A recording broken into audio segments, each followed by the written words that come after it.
Hello everyone, welcome to 11th Commerce OC lecture. We are in chapter number 7, that is business environment. Today we will finish this particular chapter. So let us start with page number 144 in your textbook. So today's topic is technological environment. हम external environment की बात कर रहे हैं और उसमें technological environment क्या होता है, उससे बिजनेस को क्या इफेक्ट होगा. तो first of all, technological environment consists of the method and techniques adopted for production. So what we are talking about, we are talking about methods and techniques regarding production के लिए आप कौन से method का इस्तेमाल करते हो, कौन से टेक्निक का इस्तेमाल करते हो, that is called as technological environment.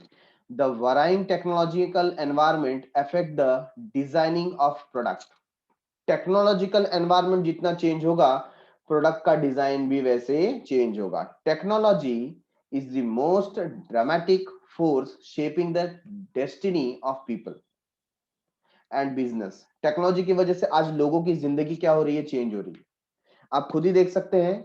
हम इंफॉर्मेशन टेक्नोलॉजी की जब बात करते हैं तो आज जो रेवोल्यूशन आया है, जो हम बैठ करके टीवी सेट में सब कुछ देख रहे थे, आज हम हाथ में टीवी लेकर के घूमते in the form of mobile, है ना. सारे जो चैनल्स हैं, हॉटस्टार कहो या आप जी न्यूज कहो, सबका सब आपको मोबाइल में देखने को मिलता है. तो it's a gift given by the technology. So technology is what? It's a dramatic force shaping the destiny of people. लोगों की destiny को change कर रहा है. And business, technological changes are fast and business should be ever alert to adopt technological changes from time to time. तो business को क्या होना चाहिए, technological changes को time to time उसमें जो change हो रहा है उसको adopt करना चाहिए. फॉर एग्जाम्पल, पहले देखो, लोग बुक रीडर्स होते थे, बुक रीड करते थे. फिर धीरे धीरे बुक की जगह पर किंडल करके एक प्रोडक्ट आ गया कि आप बहुत सारे बुक पीडीएफ के फॉर्म में किंडल में रख सकते हो, मोबाइल में आप लोग रीड कर सकते हो. आजकल अभी वॉइस टेक्स्ट बुक आता है. वॉइस बुक मतलब क्या होता है, आपको कोई पढ़ करके सुनाएगा, आपको सिर्फ ईयरफोन लगाना है और बुक को सुनना है. No need to read the book, है ना. तो ये क्या कर रहा है, वो इंडस्ट्री को चेंज कर रहा है, इंडस्ट्री को चेंज कर रहा है.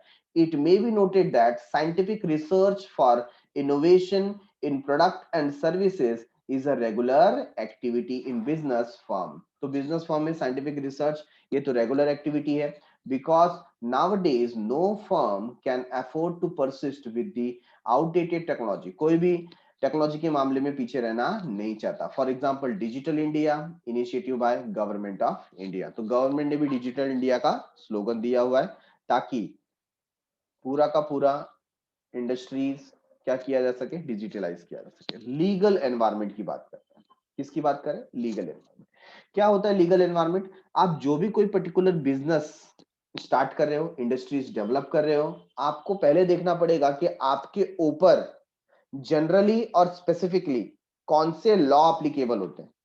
कुछ लॉ जो सीधा आपके बिजनेस से रिलेटेड है. फॉर एग्जाम्पल, आप कोई रेस्टोरेंट स्टार्ट करते हो तो आपको फूड लाइसेंस लेना पड़ेगा. It is directly related, yes और नो.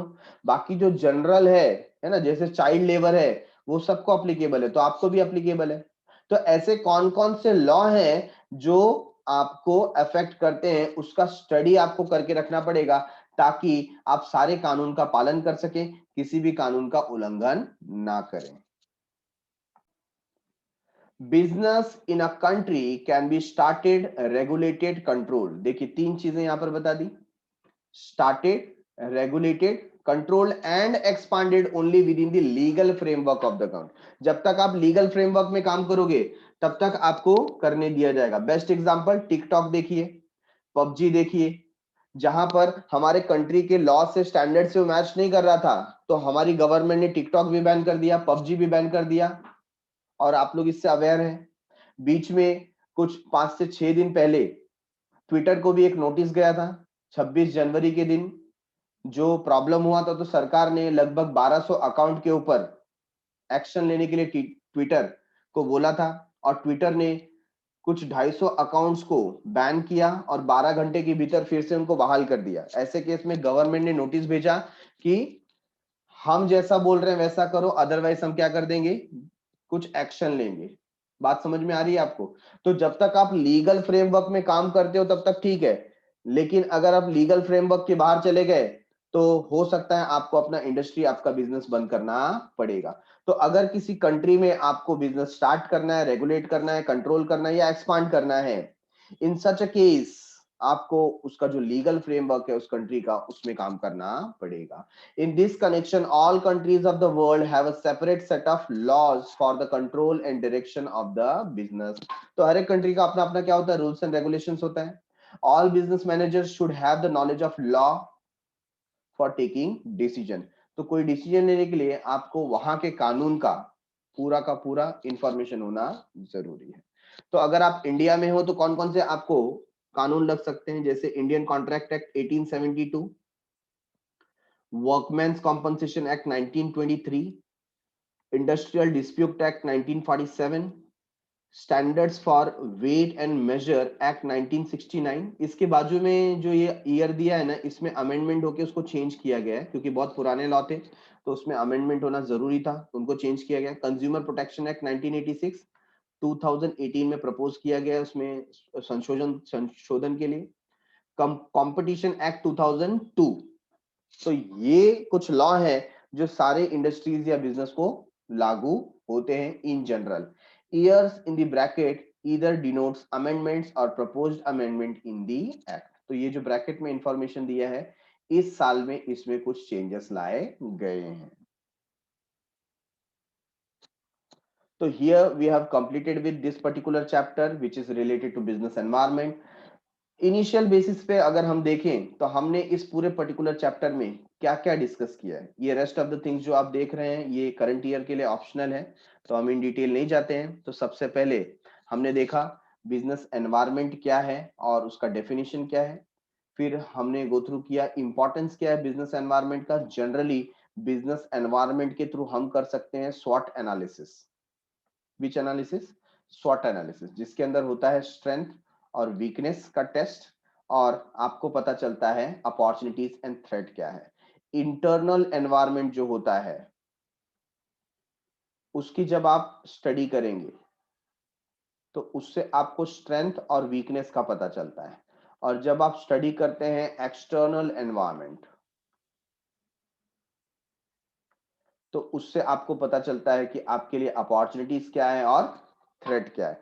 तो ये जो स्वॉट एनालिसिस है ये बिजनेस एनवायरनमेंट चैप्टर से आपको सीखने को मिलता है।